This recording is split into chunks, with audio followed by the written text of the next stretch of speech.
달러가 오르면 그 오른 달러를 팔아서 내 집 근처에서 내가 여기 기필코 다음에 하는 부동산들이 있잖아요. 그런 걸 사면 되는 거죠. 저가 매수를 하면서 유동성 공급자가 되는 거예요. 그런 거 돼보고 싶다. 진짜. 유동성을 공급한다니 얼마나 멋있잖아. 네, 워렌 버핏이 하는 것처럼 한국 경제에서도 어려운 시기가 있을 때 갑자기 달러를 팔고서 개미가 출현해가지고 이 주식 여기서부터 여기까지 주세요. 개미가 출현했어.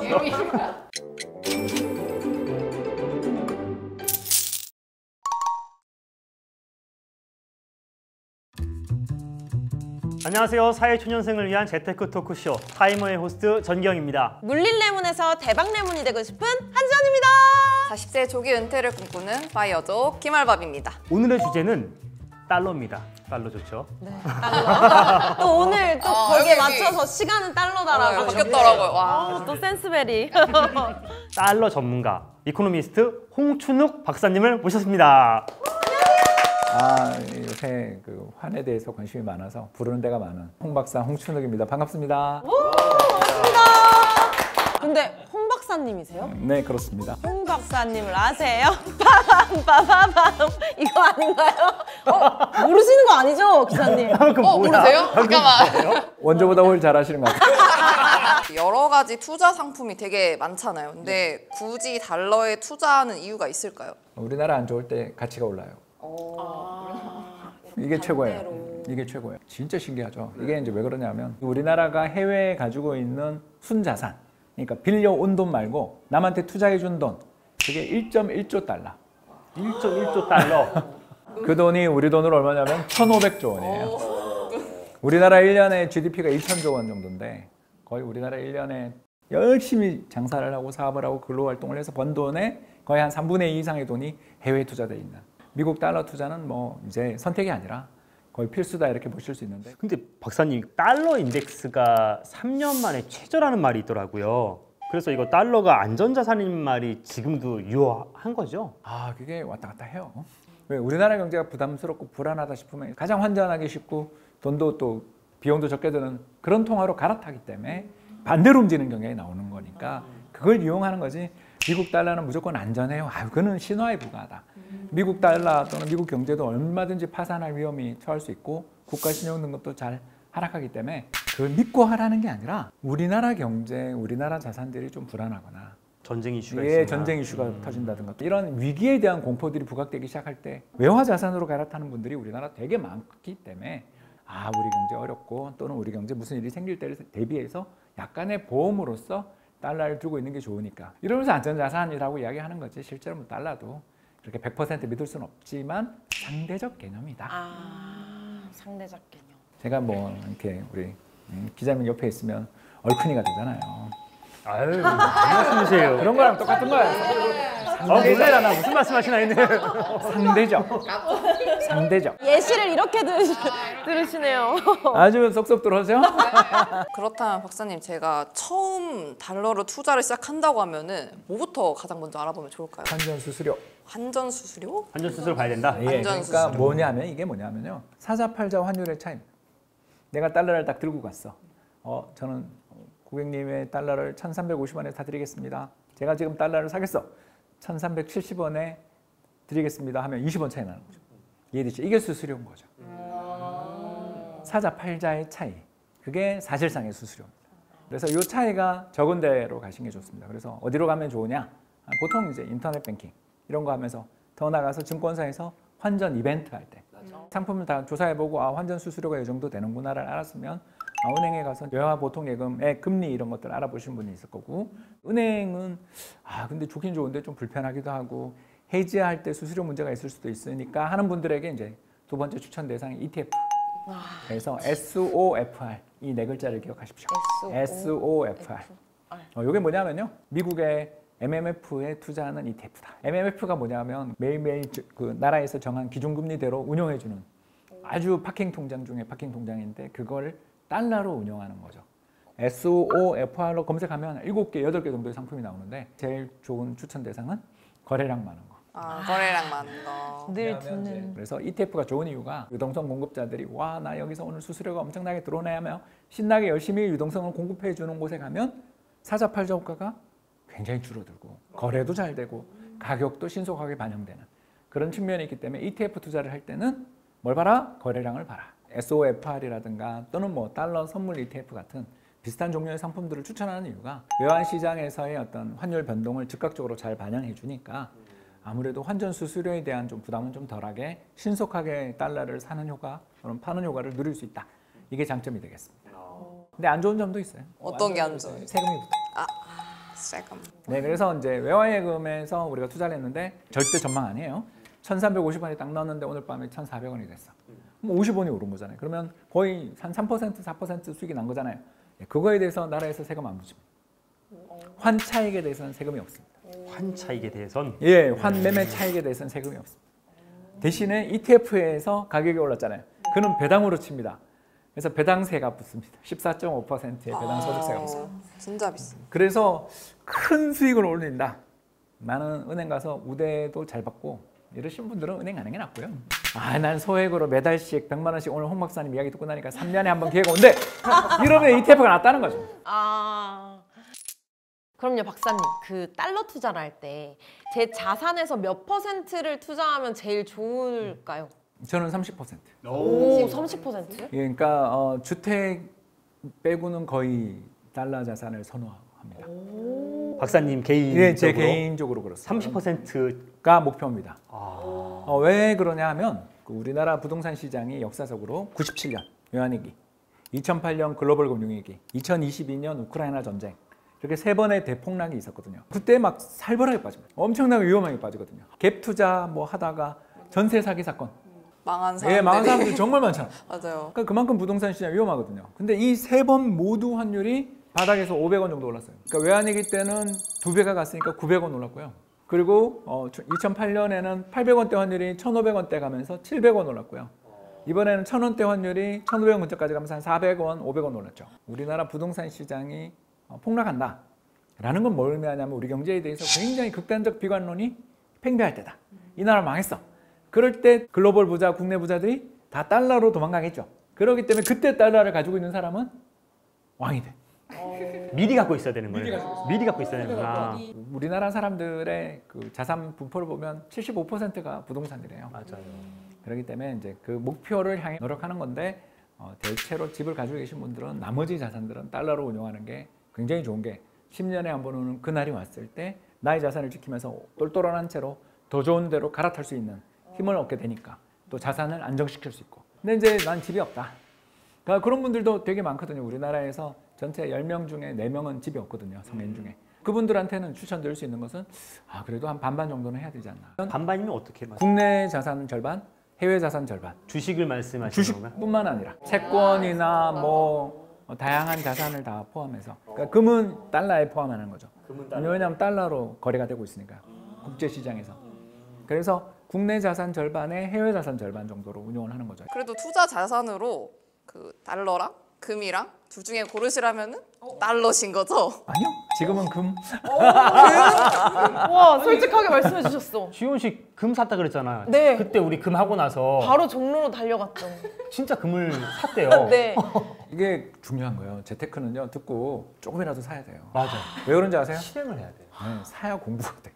맞아요. 내 돈 들어가야지. 정리하면 이런 말씀이네요. 그러면은 달러가 쌌을 때 좀 사놓고 그리고 언제가 될지 모르는 위기에 국내가 오면은 달러가 오르면 그 오른 달러를 팔아서 그렇죠. 내가 노려볼 수 있는 부분. 내 집 근처에서 내가 여기 지나다니면서 기필코 다음에는 하는 부동산들이 있잖아요. 그런 걸 사면 되는 거죠. 그러면 저가 매수를 하면서 유동성 공급자가 되는 거예요. ETF의 유동성 공급자처럼. 그런 거 대보고 싶다.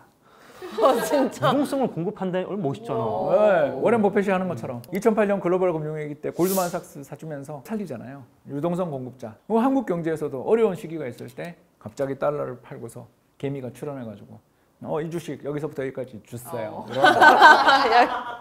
개미가 출연해서. 우리 다 개미니까. 개미가 출연해서. 박사님, 그럼 제가 만약에 안전자산에 투자하고 싶다면 금, 달러 어떻게 운용하면 좋을까요? 둘 다. 금 같은 경우는 이제 우리나라에 상장되어 있는 KRX 금 현물이라는 굉장히 좋은 ETF가 있고 미국 달러는 소플, SOFR이라는 좋은 상품들이 있고 더 나가서 달러는 더 좋은 점이 뭐냐면 세계 최강의 경쟁력을 가지고 있는 미국 주식들도 역시 달러 자산이잖아요. 또 세계에서 가장 기축통화 국가인 미국 재무부가 발행한 국채도 달러 자산이잖아요.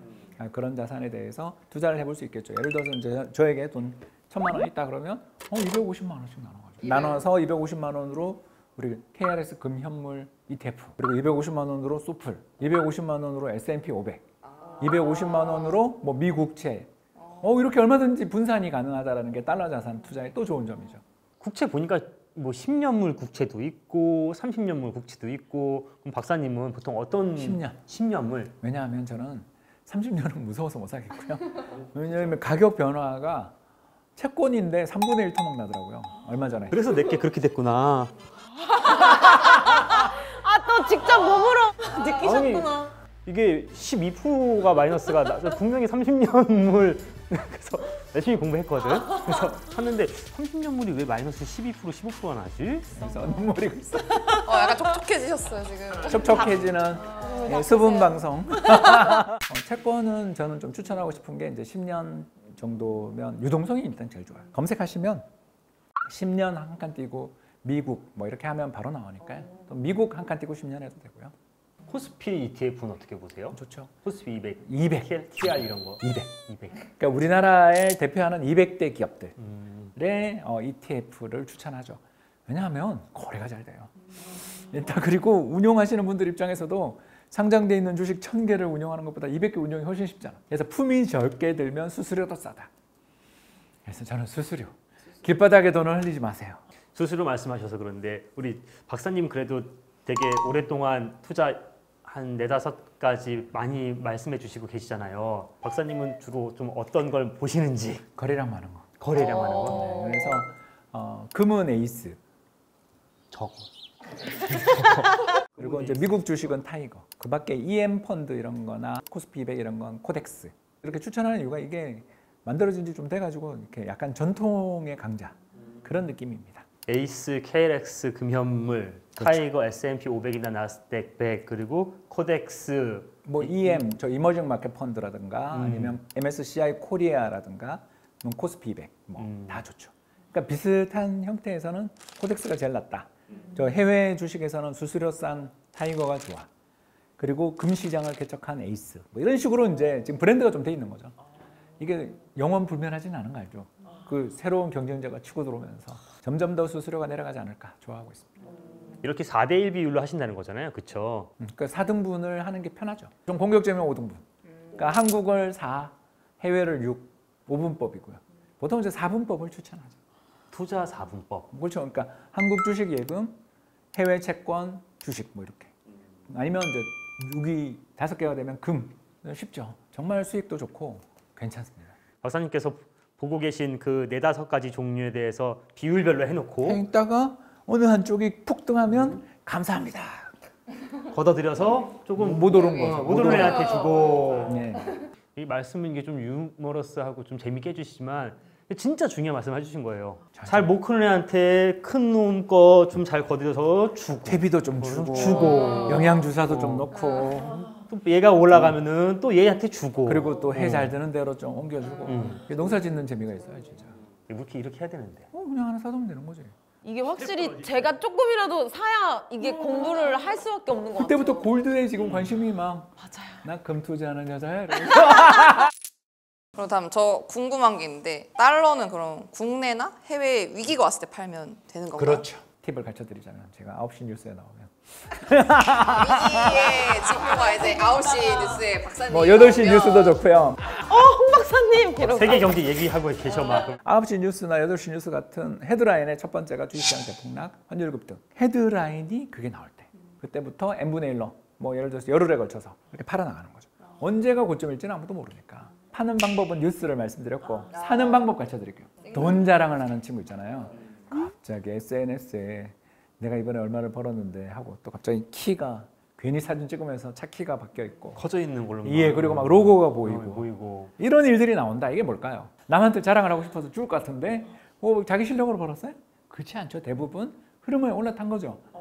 그러니까 노력하지 않고 공부하지 않은 사람조차 쉽게 돈을 벌 수 있는 시기가 뭘까요? 버블이죠. 두 번째가 돈이 복사된다라는 말이 나올 때마다 달러를 삽니다. 야, 돈 복사가 말이 돼요? 자본주의 시장 경제에 얼마나 똑똑한 사람 많고 얼마나 투자를 잘하는 사람이 많은데 나한테까지 순서가 온다? 나 공부한 것도 없는데 나 운 좋게 그냥 뭐 하나 잡았는데 돈이 복사된다 이야기하고 주변에 그걸 권한다? 달러를 사야 될 때가 조금씩 사야 될 때가 왔구나. 그럼 박사님 지금은 달러를 사기에 적당한 조금 때인가요? 빠르죠. 근데 조금이라도 투자를 시작해야 관심이 생기기 때문에 네. 이걸 사기 시작할 때 추천을 좀 드리고 싶은 상품이 ISA나 연금저축처럼 비과세 상품으로 투자를 하고 있으면 사람이 일단 환차액에 대해서 세금 붙는 거에 대해서 걱정을 별로 안 해도 되고 또 연말정산에서 연금 계좌에서는 또 돈도 좀 돌려받잖아요. 박사님 그러면 달러 투자는 장기적으로 보고 투자를 해야 되나요? 저는 한 3에서 5년. 3에서 5년. 그러면 이게 사람마다 다르다니까요. 저는 3년 정도면 단기라고 생각하는데 그렇게 길게라고 하시는 분도 되게 많거든요.